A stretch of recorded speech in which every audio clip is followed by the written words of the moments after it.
ओम नमो भगवते वासुदेवाय नमः। धार्मिक मान्यता के अनुसार मोक्षदा एकादशी को भगवान विष्णु, माता लक्ष्मी और श्री कृष्ण की पूजा करने से पापों का नाश तो होता ही है, साथ ही संतान की प्राप्ति की कामना, धन प्राप्ति की कामना या फिर विवाह की मनोकामना आदि पूर्ण होती हैं। इस दिन शंख चक्र गदाधारी भगवान विष्णु के चतुर्भुज स्वरूप की पूजा करने से पूर्वजों को मोक्ष तक पहुंचने में मदद भी मिलती है। मान्यता है कि जितना पुण्य हजारों वर्षों की तपस्या करने से मिलता है, उतना ही फल सच्चे मन से इस व्रत को करने से मिलता है। आज की वीडियो में आप श्रवण करेंगे मार्गशीर्ष शुक्ल पक्ष की मोक्षदा एकादशी की व्रत कथा एवं महात्म्य। युधिष्ठिर बोले, देव देवेश्वर, मैं पूछता हूँ, मार्गशीर्ष मास के शुक्ल पक्ष में जो एकादशी होती है उसका क्या नाम है, कौन सी विधि है तथा उसमें किस देवता का पूजन किया जाता है? स्वामी, ये सब यथार्थ रूप से बताइए। श्री कृष्ण जी ने कहा, राजन, मार्गशीर्ष मास के कृष्ण पक्ष में उत्पत्ति नाम की एकादशी होती है, जिसका वर्णन मैंने तुम्हारे समक्ष कर दिया है। अब शुक्ल पक्ष की एकादशी का वर्णन करूंगा, जिसके श्रवण मात्र से वाजपेय यज्ञ का फल मिलता है। उसका नाम है मोक्षा एकादशी, जो सब पापों का अपहरण करने वाली है। राजन, उस दिन यत्न पूर्वक तुलसी की मंजरी तथा धूप दीप आदि से भगवान दामोदर का पूजन करना चाहिए। पूर्वोक्त विधि से ही दशमी और एकादशी के नियम का पालन करना उचित है। मोक्षा एकादशी बड़े बड़े पातकों का नाश करने वाली है। उस दिन रात्रि में मेरी प्रसन्नता के लिए नृत्य, गीत और स्तुति के द्वारा जागरण करना चाहिए। जिसके पितृ पापवश नीच योनि में पड़े हों, वे इसका पुण्य दान करने से मोक्ष को प्राप्त होते हैं। इसमें तनिक भी संदेह नहीं है। पूर्व काल की बात है। वैष्णवों से विभूषित परम रमणीय चंपक नगर में वेखानस नामक राजा रहते थे। वे अपनी प्रजा का पुत्र की भांति पालन करते थे। इस प्रकार राज्य करते हुए राजा ने एक दिन रात को स्वप्न में अपने पितरों को नीच योनि में पड़ा हुआ देखा। उन सबको इस अवस्था में देखकर राजा के मन में बड़ा विस्मय हुआ और प्रातःकाल ब्राह्मणों से उन्होंने उस स्वप्न का सारा हाल कह सुनाया। राजा बोले, ब्राह्मणों, मैंने अपने पितरों को नरक में गिरा देखा है। वे बारंबार रोते हुए मुझसे यो कह रहे थे कि तुम हमारे तनुज हो, इसलिए इस नरक समुद्र से हम लोगों का उद्धार करो। द्विजवरों, इस रूप में मुझे पितरों के दर्शन हुए हैं। इससे मुझे चैन नहीं मिलता। क्या करूं, कहाँ जाऊं? मेरा हृदय रूंधा जा रहा है। द्विजोत्तमों, वे व्रत और वे तप और वह योग जिससे मेरे पूर्वज तत्काल नरक से छुटकारा पा जाए, बताने की कृपा करें। मुझ बलवान एवं साहसी पुत्र के जीते जी मेरे माता पिता घोर नरक में पड़े हैं, अतः ऐसे पुत्र से क्या लाभ है? ब्राह्मण बोले, हे राजन, यहाँ से निकट ही पर्वत मुनि का महान आश्रम है। वे भूत और भविष्य के भी ज्ञाता हैं। राजन, आप उन्हीं के पास चले जाइए। ब्राह्मणों की बात सुनकर महाराज वेखानस शीघ्र ही पर्वत मुनि के आश्रम पर चले गए और वहां उन मुनि श्रेष्ठ को देखकर उन्होंने दंडवत प्रणाम करके मुनि के चरणों का स्पर्श किया। मुनि ने भी राजा से राज्य के 7 अंगों की कुशल पूछी। राजा बोले, स्वामी, आपकी कृपा से मेरे राज्य के 7 अंग सकुशल हैं, किंतु मैंने स्वप्न में देखा है कि मेरे पितृ नरक में पड़े हैं। अतः बताइए, किस पुण्य के प्रभाव से उनका वहां से छुटकारा होगा? राजा की ये बात सुनकर मुनि श्रेष्ठ पर्वत एक मुहूर्त तक ध्यानस्थ रहे। इसके बाद वे राजा से बोले, महाराज, मार्गशीर्ष मास की शुक्ल पक्ष में जो मोक्षदा नाम की एकादशी होती है, तुम सब लोग उसका व्रत करो और उसका पुण्य पितरों को दे डालो। उस पुण्य के प्रभाव से उनका नरक से उद्धार हो जाएगा। भगवान श्री कृष्ण कहते हैं।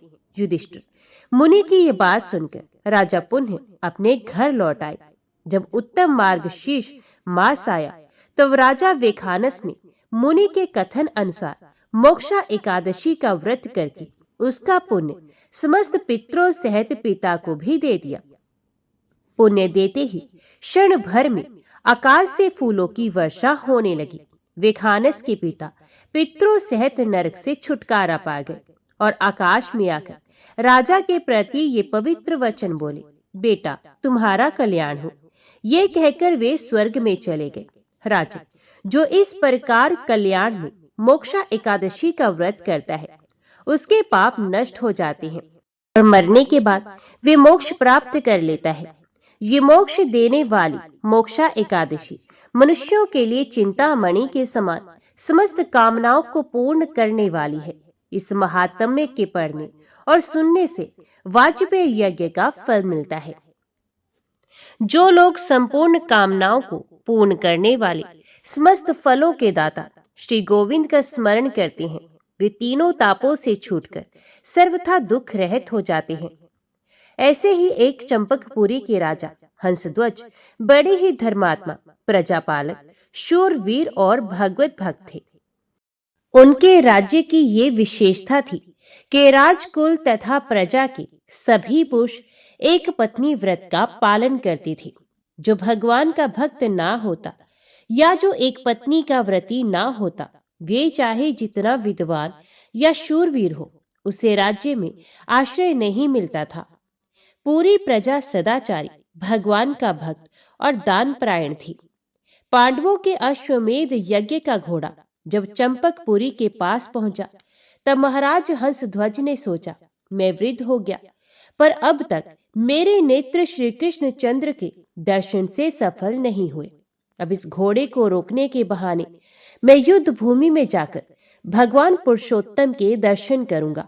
मेरा जन्म उन श्याम सुंदर भुवमोहन के श्रीचरणों के दर्शन से सफल हो जाएगा।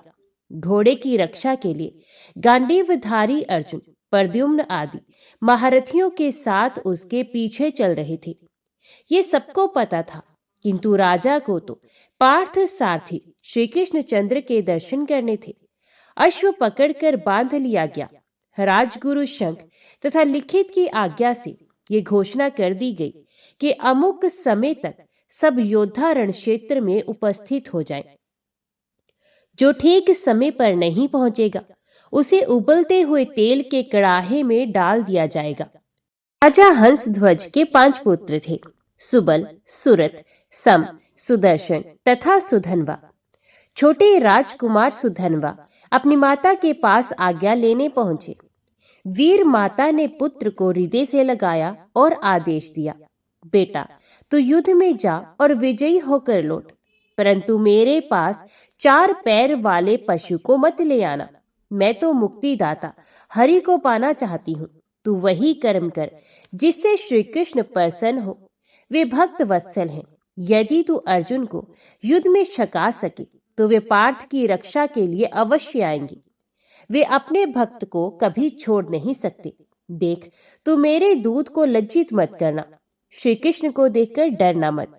श्री कृष्ण के सामने युद्ध में मरने वाला मरता नहीं, वे तो अपनी 21 पीढ़ियों को तार देता है। युद्ध में लड़ते हुए पुरुषोत्तम के सम्मुख तू यदि वीरगति को प्राप्त करेगा तो मुझे सच्ची प्रसन्नता होगी। धन्य माता। सुधनवा ने माता की आज्ञा स्वीकार की। बहन कुबला से आज्ञा तथा प्रोत्साहन प्राप्त कर वे अपने अंतपुर में गए। द्वार पर उनकी सती पत्नी प्रभावती पहले से पूजा का थाल सजाए पति की आरती उतारने को खड़ी थी। उसने पति की पूजा करके प्रार्थना की, नाथ आप अर्जुन से संग्राम करने जा रहे हैं। मैं चाहती हूँ कि आपके चले जाने पर एक अंजलि देने वाला पुत्र रहे। सुधनवा ने पत्नी को समझाना चाहा, पर वे पतिव्रता थी। उसने कहा, मेरे स्वामी, मैं जानती हूँ कि श्री कृष्ण चंद्र के समीप जाकर कोई इस संसार में लौटता नहीं। मैं तो आपकी दासी हूँ। आपकी इच्छा और आपके हित में ही मेरा हित है। मैं आपके इस मंगल प्रस्थान में बाधा नहीं देना चाहती। इस दासी की तो एक तुच्छ प्रार्थना है, आपको वे प्रार्थना पूर्ण करनी चाहिए। अनेक प्रकार से सुधनवा ने समझाना चाहा, किंतु अंत में प्रभावती की ही विजय हुई। सती नारी की धर्म सम्मत प्रार्थना वे अस्वीकार नहीं कर सके। वहां से फिर स्नान प्राणायाम करके वे युद्ध के लिए रथ पर बैठे। उधर युद्ध भूमि में महाराज हंसध्वज अपने चारों राजकुमारों के साथ पहुंच गए। सभी शूर एकत्रित हो गए, किंतु समय हो जाने पर भी जब सुधनवा नहीं पहुंचे तब राजा उन्हें पकड़ लाने के लिए कुछ सैनिक भेजे। सैनिकों को सुधनवा मार्ग में ही मिल गए। पिता के पास पहुंचकर जब उन्होंने विलंब का कारण बताया तब क्रोध में भरकर महाराज कहने लगे, तू बड़ा मूर्ख है। यदि पुत्र होने से ही सदगति होती तो सभी कुकर शुकर स्वर्ग ही जाए। तेरे धर्म तथा विचार को धिक्कार है। श्री कृष्ण चंद्र का नाम सुनकर भी तेरा मन काम के वश में हो गया। ऐसे कामी भगवान से विमुख कुमुत्र का तू तेल में उबाल कर ही मरना ठीक होगा। राजा ने व्यवस्था के लिए पुरोहितों के पास दूत भेजा। धर्म के मर्मज्ञ, स्मृतियों के रचयिता ऋषि शंख और लिखित बड़े क्रोधी थे। उन्होंने दूत से कहा, राजा का मन पुत्र के मोह से धर्मभ्रष्ट हो गया है। जब सबके लिए एक ही आज्ञा थी तब व्यवस्था पूछने की क्यों आवश्यकता हुई। जो मंद बुद्धि, लोभ, मोह या भय से अपने वचनों का पालन नहीं करता उसे नरक के दारुण दुख मिलते हैं। हंसध्वज पुत्र के कारण अपने वचनों को आज झूठा करना चाहता है।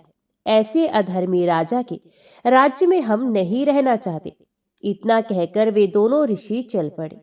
दूत से समाचार पाकर राजा ने मंत्री को आदेश दिया, सुधनवा को उबलते तेल के कड़ाहे में डाल दो। इतना आदेश देकर वे दोनों पुरोहितों को मनाने चले गए। मंत्री को बड़ा दुख हुआ, किंतु सुधनवा ने उन्हें कर्तव्य पालन के लिए दृढ़ता पूर्वक समझाया। पिता की आज्ञा का सतपुत्र को पालन करना ही चाहिए, ये उसने निश्चय किया।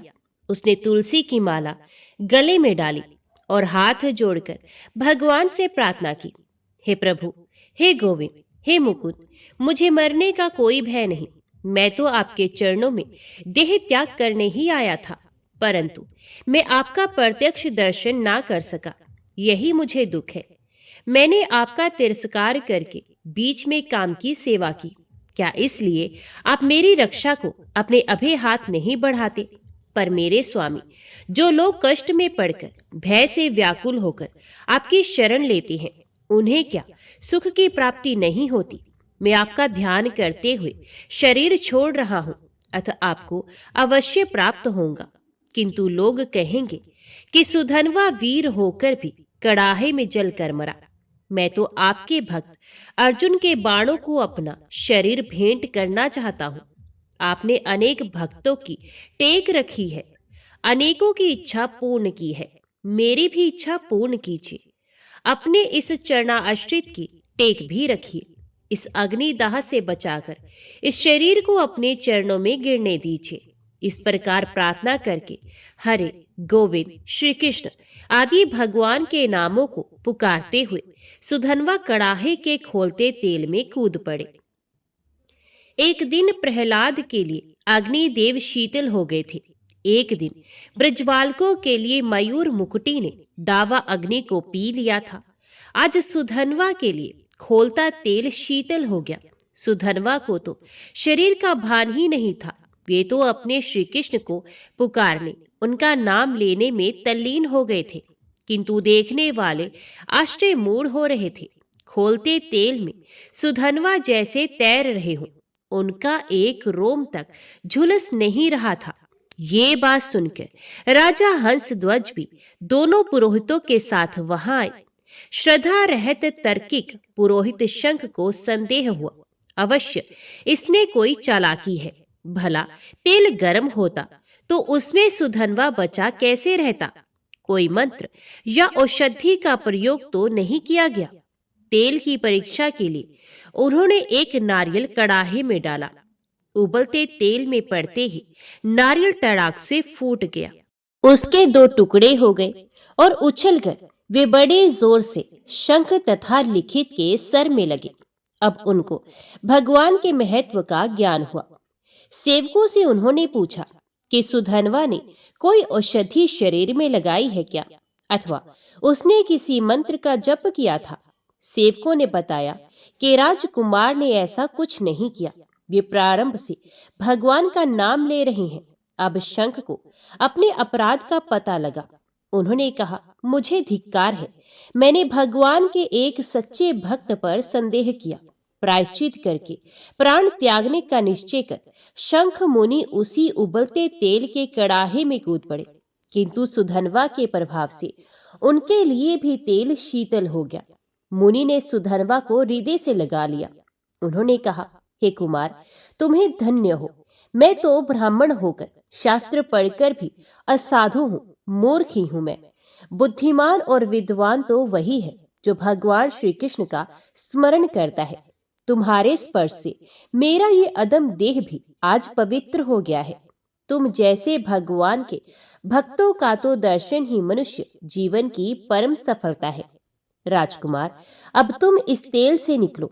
अपने पिता, भाइयों और सेना को पावन करके मेरा भी उद्धार करो। त्रिलोकी के स्वामी श्री कृष्ण जिनके सारथी बनते हैं, उन धनुर्धर अर्जुन को संग्राम में तुम ही संतुष्ट कर सकते हो। मुनि के साथ सुधनवा कड़ाहे से बाहर आए। राजा हंस ध्वज ने अपने भगवत भक्त पुत्र का समादर किया और उन्हें आशीर्वाद दिया। पिता की आज्ञा से सुधनवा सेना नायक हुए। अर्जुन की सेना से उनका संग्राम होने लगा। सुधनवा के शौर्य के कारण पांडव दल में खलबली मच गई। वृषकेतु, प्रद्युम्न, कृतवर्मा, सात्यकी आदि वीरों को उस तेजस्वी ने घायल करके पीछे हटने को विवश कर दिया। अंत में अर्जुन सामने आए। अर्जुन को अपनी शूरता का कुछ दर्प भी था, किंतु सुधनवा तो केवल श्याम सुंदर के भरोसे युद्ध कर रहे थे। भगवान को अपने भक्त का प्रभाव दिखलाना था। बालक सुधनवा को अपने सामने देख पार्थ को बड़ा आश्चर्य हुआ। सुधनवा ने उनसे कहा, विजय, सदा आपके रथ पर श्री कृष्णचंद्र सारथी के स्थान पर बैठे आपकी रक्षा किया करते थे। इसी से आप सदा विजयी होते रहे। आज आपने अपने उन समर्थ सारथी को कहां छोड़ दिया? मेरे साथ युद्ध करने में श्री कृष्ण ने तो आपको नहीं छोड़ दिया। आप अब उन मुकुंद से रहित हैं। ऐसी दशा में मुझसे संग्राम कर भी सकेंगे या नहीं? सुधनवा की बातों से अर्जुन क्रुद्ध हो गए। उन्होंने बाण वर्षा आरंभ कर दी, परंतु हंसते हुए सुधनवा ने उनके बाणों के टुकड़े टुकड़े उड़ा दिए। अर्जुन के दिव्यास्त्रों को भी राजकुमार ने व्यर्थ कर दिया। स्वयं पार्थ घायल हो गए। उनका सारथी मरकर गिर पड़ा। सुधनवा ने फिर हंसकर कहा, धनंजय, मैं तो पहले ही कहता था कि अपने सर्वज्ञ सारथी को छोड़कर आपने अच्छा नहीं किया। आपका सारथी मारा गया। आप मेरे बाणों से घायल हो गए हैं। अब भी शीघ्रता से अपने उस श्याम रूप सारथी का स्मरण कीजिए। अर्जुन ने बाएं हाथ से घोड़ों की डोरी पकड़ी। एक हाथ से युद्ध करते हुए वे भगवान को मन ही मन पुकारने लगे। उनके स्मरण करते ही श्री कृष्ण चंद्र प्रकट हो गए। उन्होंने अर्जुन के हाथ से रथ की रश्मि ले ली। सुधनवा और अर्जुन दोनों ने भगवान को प्रणाम किया। सुधनवा के नेत्र आनंद से खिल गए, जिसके लिए उसने युद्ध में अर्जुन को छकाया था वे कार्य तो अब पूरा हुआ। कमललोचन श्री कृष्ण चंद्र आ गए। उनके दर्शन करके वे कृतार्थ हो गया। अब उसे भला और क्या चाहिए? उसने अर्जुन को ललकारा, पार्थ, आपके ये सर्व समर्थ सारथी तो आ गए। अब तो आप मुझ पर विजय पाने के लिए कोई प्रतिज्ञा करें। अर्जुन को भी आवेश आ गया। उन्होंने 3 बाण निकालकर प्रतिज्ञा की, इन 3 बाणों से यदि मैं तेरा सुंदर मस्तक ना काट दूं तो मेरे पूर्वज पुण्यहीन होकर नरक में गिर पड़े। अर्जुन की प्रतिज्ञा सुनकर सुधनवा ने हाथ उठाकर कहा, ये श्री कृष्ण साक्षी हैं। इनके सामने ही मैं तुम्हारे इन 3 बाणों को काट ना दूं तो मुझे घोर गति प्राप्त हो। ये कहकर सुधनवा ने श्री कृष्ण तथा अर्जुन को बाणों से घायल कर दिया। उनके रथ को कुछ तोड़ डाला। बाणों से मारकर उनके रथ को कुम्हार के चाक की भांति घुमाने लगा। 400 हाथ पीछे हटा दिया। उस रथ को भगवान ने कहा, अर्जुन, सुधनवा बहुत बांका वीर है। से पूछे बिना प्रतिज्ञा करके तुमने अच्छा नहीं किया। जयद्रथ वध के समय तुम्हारी प्रतिज्ञा ने कितना संकट उपस्थित किया था, क्या ये तुम भूल गए? सुधनवा एक पत्नी व्रत के प्रभाव से महान है और इस विषय में हम दोनों पिछड़े हुए हैं। अर्जुन ने कहा, गोविंद, आप आ गए हैं, फिर मुझे चिंता ही क्या? जब तक आपके हाथ में मेरे रथ की डोरी है, मुझे कौन संकट में डाल सकता है? मेरी प्रतिज्ञा अवश्य पूरी होगी। अर्जुन ने एक बाण चढ़ाया। भगवान ने अपने गोवर्धन धारण का पुण्य उस बाण को अर्पित किया। बाण छूटा, कालग्नि के समान वह बाण चला। सुधनवा ने गोवर्धन धारी श्री कृष्ण का स्मरण करके बाण मारा और अर्जुन का बाण 2 टुकड़े होकर गिर पड़ा। पृथ्वी कांपने लगी, देवता भी आश्चर्य में पड़ गए। भगवान की आज्ञा से अर्जुन ने दूसरा बाण चढ़ाया। भक्तवत्सल प्रभु ने उसे अपने बहुत से पुण्य अर्पण किए। सुधनवा ने श्री कृष्ण चंद्र की जय कहकर अपने बाण से उसे भी काट दिया। अर्जुन उदास हो गए। रणभूमि में हाहाकार मच गया। देवता सुधनवा की प्रशंसा करने लगे। अब तीसरे बाण को भगवान ने अपने राम अवतार का पूरा पुण्य दिया। बाण के पिछले भाग में ब्रह्मा जी को तथा मध्य में काल को प्रतिष्ठित करके नोक पर वे स्वयं एक रूप से बैठे। अर्जुन ने वह बाण भगवान के आदेश से धनुष पर चढ़ाया। सुधनवा ने कहा, नाथ, तुम मेरा वध करने स्वयं बाण में स्थित होकर आ रहे हो, ये मैं जान गया हूं। मेरे स्वामी, आओ, रणभूमि में मुझे अपने श्री चरणों का आश्रय देकर कृतार्थ करो। अर्जुन, तुम धन्य हो। साक्षात नारायण तुम्हारे बाण को अपना पुण्य ही नहीं देते, स्वयं बाण में स्थित भी होते हैं। विजय तो तुम्हारी होगी ही, किंतु भूलो मत, मैं इन्हीं श्री कृष्ण की कृपा से इस बाण को भी अवश्य काट दूंगा। बाण छूटा। सुधनवा ने पुकार की, भक्त वत्सल गोविंद की जय, और बाण मार दिया। भक्त के प्रभाव को काल देवता रोक ले, ये संभव नहीं। अर्जुन का बाण बीच में से कटकर 2 टुकड़े हो गया। सुधनवा की प्रतिज्ञा पूरी हुई। अब अर्जुन का प्रण पूरा होना था। बाण कट गया, पर उसका अगला भाग गिरा नहीं। उस आधे बाण ने ही ऊपर उठकर सुधनवा का मस्तक काट दिया। मस्तकहीन सुधनवा के शरीर ने पांडव सेना को तहस नहस कर दिया और उसका सर भगवान के चरणों पर जाकर गिरा। श्री कृष्ण चंद्र ने गोविंद, मुकुंद, हरि कहते हुए उस मस्तक को अपने हाथों में उठा लिया। इसी समय परम भक्त सुधनवा के मुख से एक ज्योति निकली और सबके देखते ही देखते ये श्री कृष्ण चंद्र के मुख में प्रविष्ट हो गई। तिरुपति बालाजी मंदिर भारत का एक प्रसिद्ध मंदिर है और इस मंदिर में भगवान श्री विष्णु जी के एक अवतार स्वामी वेंकटेश्वर जी की विराजमान मूर्त है। इसी वजह से मंदिर को प्रसिद्धि रूप से स्वामी वेंकटेश्वर मंदिर के नाम से भी जाना जाता है। भगवान वेंकटेश्वर को विष्णु जी का एकमात्र उस रूप से जाना जाता है जिन्होंने कलयुग के कष्टों से लोगों को बचाने के लिए अवतार लिया है। एक बार समस्त देवताओं ने मिलकर एक यज्ञ करने का निश्चय किया। यज्ञ की तैयारी पूर्ण हो गई। तभी वेद ने एक प्रश्न किया तो एक व्यवहारिक समस्या आ खड़ी हुई।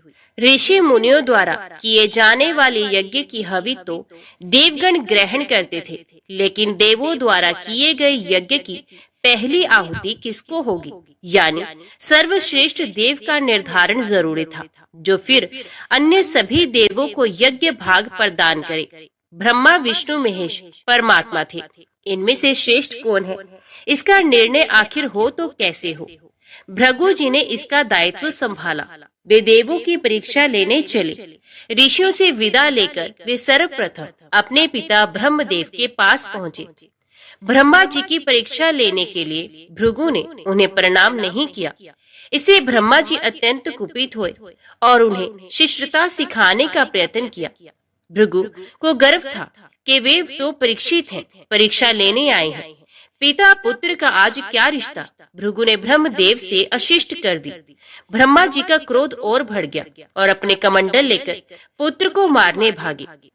भृगु मुनि किसी तरह वहां से जान बचाकर भाग चले आए। इसके बाद वे भगवान शिव के लोक कैलाश गए। भृगु ने फिर से धृष्टता की, बिना कोई सूचना का शिष्टाचार दिखाए या शिवगणों से आज्ञा लिए सीधे वे वहां पहुंच गए जहां शिवजी माता पार्वती के साथ विश्राम कर रहे थे।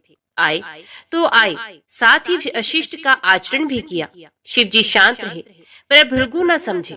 शिवजी को क्रोध आया तो उन्होंने अपना त्रिशूल उठाया। भृगु वहां से भी भागे। अंत में भगवान विष्णु के पास क्षीर सागर पहुंचे। श्री हरिकेश श्रेयस पर लेटे निद्रा में थे और देवी लक्ष्मी उनके चरण दबा रही थी। महर्षि भृगु 2 स्थानों से अपमानित करके भगाए गए थे। उनका मन बहुत दुखी था। विष्णु जी को सोता देख उन्हें ना जाने क्या हुआ और उन्होंने विष्णु जी को जगाने के लिए उनकी छाती पर एक लात जमा दी। विष्णु जी जाग गए और भृगु से बोले, मेरी छाती वज्र के समान कठोर है। आपका शरीर तप के कारण दुर्बल हो चुका है। कहीं आपके पैर में चोट तो नहीं आई? आपने मुझे सावधान करके कृपा की है। आपका चरण चिन्ह मेरे वक्ष पर सदा अंकित रहेगा। भृगु को बड़ा आश्चर्य हुआ। उन्होंने तब भगवान की परीक्षा लेने के लिए यह अपराध किया था, परंतु भगवान तो दंड देने के बदले मुस्कुरा रहे थे। उन्होंने निश्चय किया कि श्री हरि सी विनम्रता किसी में नहीं। वास्तव में विष्णु जी ही सबसे बड़े देवता हैं। भृगु जी ने लौटकर सभी ऋषियों को पूरी घटना सुनाई। सभी ने एक मत से ये निश्चय किया कि भगवान विष्णु को ही यज्ञ का प्रधान देवता समझकर मुख्य भाग दिया जाएगा। लक्ष्मी जी ने भृगु को अपने पति की छाती पर लात मारते देखा तो उन्हें बड़ा क्रोध आया, परंतु उन्हें इस बात पर शोक भी हुआ कि श्री हरि ने उदंड को दंड देने के स्थान पर उसके चरण पकड़ लिए और उल्टे क्षमा मांगने लगे। क्रोध से तमाई महालक्ष्मी को लगा कि वे जिस पति को संसार का सबसे शक्तिशाली समझती है वे तो निर्बल है। ये धर्म की रक्षा करने के लिए अधर्म एवं दुष्टों का नाश कैसे करते होंगे। महालक्ष्मी ग्लानि से भर गई और मन श्री हरि से उचट गया। उन्होंने श्री हरि और वैकुंठ लोक दोनों के त्याग का निश्चय कर लिया। स्त्री का स्वाभिमान उसके स्वामी के साथ बंधा होता है। उनके समक्ष कोई स्वामी पर प्रहार कर गया और स्वामी ने प्रतिकार भी नहीं किया। ये बात मन में कोत रही थी। स्थान वास के योग्य नहीं, पर त्याग कैसे करे? श्री हरि से ओझल होकर रहना कैसे होगा? ये उचित समय की प्रतीक्षा करने लगी। भगवान श्री हरि ने हिरण्याक्ष को मारने के लिए वराह अवतार लिया और दुष्टों का संहार करने लगे। महालक्ष्मी के लिए ये समय उचित लगा। उन्होंने वैकुंठ का त्याग कर दिया और पृथ्वी पर एक वन में जाकर तपस्या करने लगे। श्री हरि और वैकुंठ का त्याग कर महालक्ष्मी पृथ्वी पर एक वन में तपस्या करने लगे। तप करते करते उन्होंने अपना शरीर छोड़ दिया। विष्णु जी वराह अवतार का अपना कार्य पूर्ण कर वैकुंठ धाम लौटे तो महालक्ष्मी नहीं मिली। वे उन्हें खोजने लगे। श्री हरि ने उन्हें तीनों लोकों में खोजा, किंतु तप करके माता लक्ष्मी ने भ्रमित करने की अनुपम शक्ति प्राप्त कर ली थी। उसी शक्ति से उन्होंने श्री हरि को भ्रमित रखा। आखिर श्री हरि को पता लग ही गया, लेकिन तब तक वे शरीर छोड़ चुकी थी। दिव्य दृष्टि से उन्होंने देखा कि लक्ष्मी जी ने चोल राज के घर में जन्म लिया है। श्री हरि ने सोचा कि उनकी पत्नी ने उनका त्याग सामर्थ्यहीन समझने के भ्रम में किया, इसलिए वे उन्हें प्राप्त करने के लिए अलौकिक शक्तियों का प्रयोग नहीं करेंगे।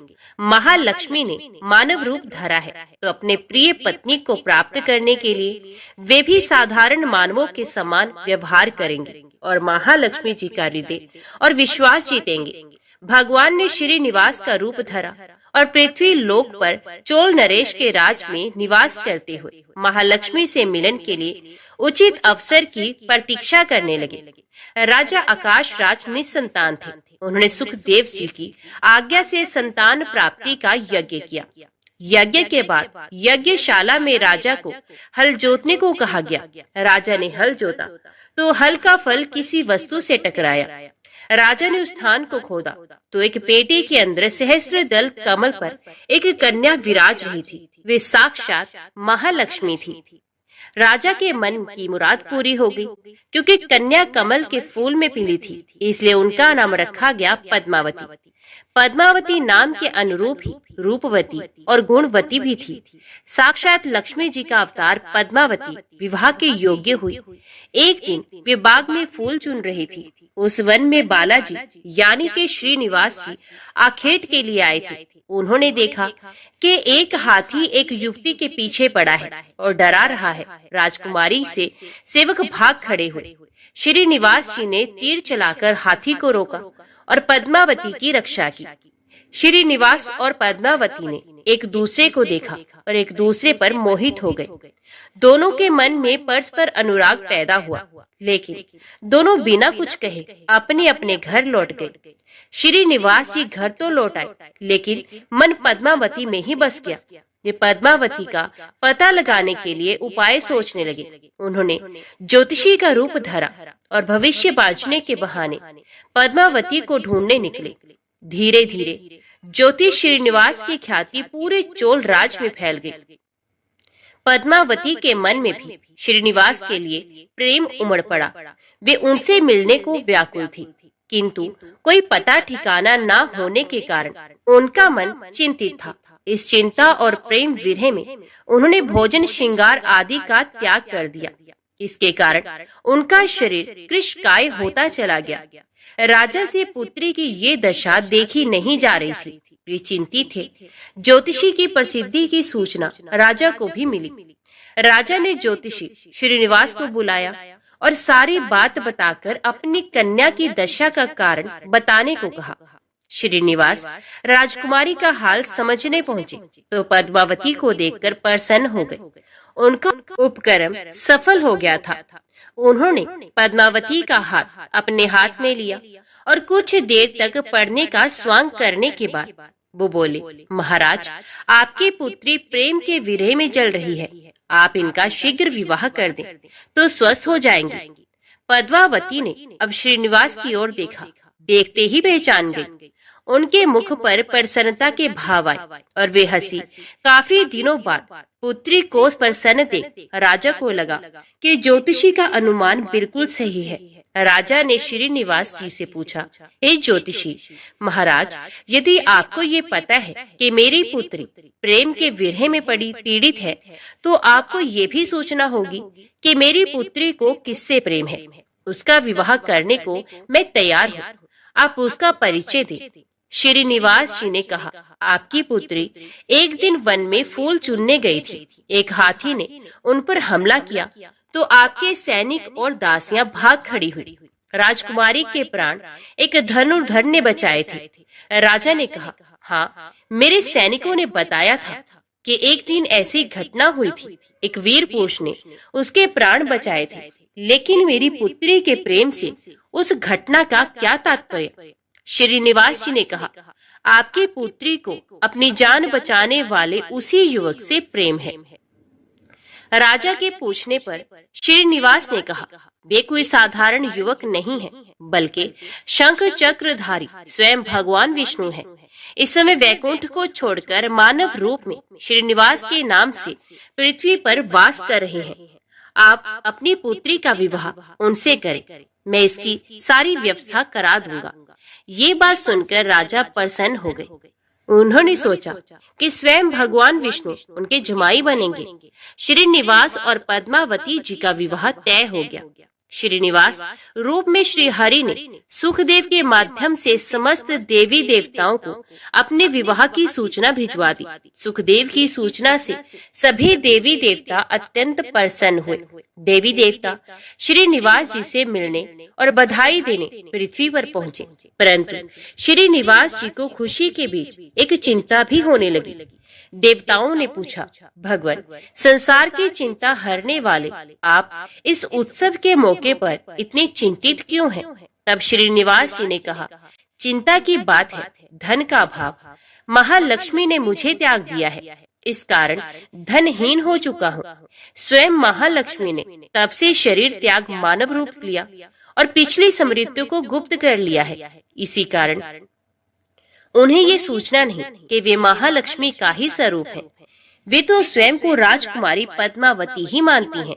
मैंने निर्णय किया है कि जब तक उनका प्रेम पुनः प्राप्त नहीं करता, अपनी माया का उन्हें आभास नहीं कराऊंगा। इस कारण मैं एक साधारण मनुष्यों का जीवन व्यतीत कर रहा हूँ। राजा की पुत्री से शादी करने और घर बसाने के लिए धन, वैभव और ऐश्वर्य की जरूरत है। वह मैं कहाँ से लाऊं? स्वयं नारायण को धन की कमी सताने लगी। मानव रूप में आए प्रभु को भी विवाह के लिए धन की आवश्यकता हुई। यही तो ईश्वर की लीला है। जिस रूप में रहते हैं उस योनि के जीवों के सभी कष्ट सहते हैं। श्री हरि विवाह के लिए धन का प्रबंध कैसे हो, इस बात से चिंतित हैं। देवताओं ने जब ये सुना तो उन्हें आश्चर्य हुआ। देवताओं ने कहा, कुबेर आवश्यकता के बराबर धन की व्यवस्था कर देंगे। देवताओं ने कुबेर का आवाहन किया तो कुबेर जी प्रकट हुए। कुबेर ने कहा, ये तो मेरे लिए प्रसन्नता की बात है कि आपके लिए मैं कुछ कर सकूं। प्रभु, आपके लिए धन का तत्काल प्रबंध करता हूँ। कुबेर का कोष आपकी कृपा से ही रक्षित है। तब श्री हरि जी ने कुबेर से कहा, यक्षराज, आपको भगवान भोलेनाथ ने जगत और देवताओं के धन की रक्षा का दायित्व सौंपा है। उसमें से धन मैं अपनी आवश्यकता के हिसाब से ही लूंगा, लेकिन मेरी एक शर्त है। सुनकर ये सभी देवता आश्चर्य में पड़ गए। श्री हरि ने कहा, ब्रह्मा जी और शिव जी साक्षी रहेंगे। कुबेर से धन ऋण के रूप में ले लूंगा, जिसे भविष्य में ब्याज सहित चुका भी दूंगा। श्री हरि की बात से कुबेर सहमत हो गए। सभी देवता विस्मय में एक दूसरे को देखने लगे। कुबेर बोले, भगवान, मुझसे कोई अपराध हुआ तो उसके लिए क्षमा करें, पर ऐसी बात ना कहें। आपकी कृपा से विहीन होकर मेरा सारा कोष नष्ट हो जाएगा। हरि ने कुबेर को निश्चिंत करते हुए कहा, आपसे कोई अपराध नहीं हुआ है। मैं मानव की कठिनाई का अनुभव करना चाहता हूँ। मानव रूप में उन कठिनाइयों का सामना करूंगा जो मानव को आती हैं। धन की कमी और ऋण का बोझ सबसे बड़ा है। कुबेर ने कहा, प्रभु, यदि आप मानव की तरह ऋण पर धन लेने की बात कर रहे हैं तो फिर आपको मानव की तरह ये भी बताना होगा कि ऋण चुकाएंगे कैसे। मानव को ऋण प्राप्त करने के लिए कई शर्तें झेलनी पड़ती हैं। श्रीनिवास जी ने कहा, कुबेर, ये ऋण मैं नहीं, मेरे भक्त चुकाएंगे, लेकिन मैं उनसे भी कोई उपकार नहीं लूंगा। मैं अपनी कृपा से उन्हें धनवान बनाऊंगा। कलयुग में पृथ्वी पर मेरी पूजा धन, ऐश्वर्य और वैभव से परिपूर्ण कर देने वाली होगी। मेरे भक्त मुझसे धन, वैभव और ऐश्वर्य की मांग करने आएंगे। मेरी कृपा से उन्हें वो प्राप्त होगा। बदले में भक्तों से मैं दान प्राप्त करूंगा जो चढ़ावे के रूप में होगा। मैं इस तरह आपका ऋण चुकाता रहूंगा। कुबेर जी ने कहा, भगवान, कलयुग में मानव जाति धन के विषय में बहुत विश्वास के योग नहीं रहेगी। उन पर आवश्यकता से अधिक विश्वास करना क्या उचित होगा? तब श्रीनिवास जी बोले, शरीर त्यागने के बाद तिरुपति के तिरुमला पर्वत पर बालाजी के नाम से लोग मेरी पूजा करेंगे। मेरे भक्तों की अटूट श्रद्धा होगी। वे मेरे आशीर्वाद से प्राप्त धन में मेरा हिस्सा रखेंगे। इस रिश्ते में ना कोई दाता है, ना कोई याचक है। कुबेर, कलयुग के आखिर तक भगवान बालाजी धन, ऐश्वर्य और वैभव के देवता बने रहेंगे। मैं अपने भक्तों को धन से परिपूर्ण करूंगा तो मेरे भक्त दान से न केवल मेरे प्रति अपना ऋण उतारेंगे, बल्कि मेरा ऋण उतारने में भी मदद करेंगे। इस तरह कलयुग की समाप्ति के बाद मैं आपका मूल धन लौटा दूंगा। कुबेर जी ने श्री हरि द्वारा भक्त और भगवान के बीच एक ऐसे रिश्ते की बात सुनकर उन्हें प्रणाम किया और धन का प्रबंध कर दिया। भगवान श्रीनिवास जी और कुबेर जी के बीच हुए समझौते के साक्षी स्वयं ब्रह्मा और भगवान शिव थे। दोनों वृक्ष रूप में साक्षी बन गए। आज भी पुष्करणी के किनारे ब्रह्मा और शिव बरगद के पेड़ के रूप में साक्षी बनकर खड़े हैं। ऐसा कहा जाता है कि निर्माण कार्य के लिए स्थान बनाने के लिए इन दोनों पेड़ों को जब काटा जाने लगा तो इनमें से खून की धारा फूट पड़ी थी। पेड़ काटना बंद करके उसकी देवता की तरह पूजा होने लगी। श्रीनिवास जी और पद्मावती जी की शादी पूरी धूमधाम से हुई, जिसमें सभी देवगण पधारे। भक्त मंदिर में दान देकर भगवान पर चढ़ावा ऋण उतार रहे हैं। जो कलयुग के अंत तक जारी रहेगा। बोलिए श्री लक्ष्मी नारायण भगवान की जय, राधा कृष्ण भगवान की जय। आज की वीडियो में इतना ही। उम्मीद करती हूँ वीडियो आपको पसंद आई होगी। वीडियो पसंद आई हो तो वीडियो को लाइक और चैनल को सब्सक्राइब जरूर कीजिएगा। जय श्री हरि लिखकर कमेंट बॉक्स में अपनी हाजिरी और अपने सुझाव देना ना भूलेगा। तो मिलती हैं अगली कथा अगली वीडियो के साथ।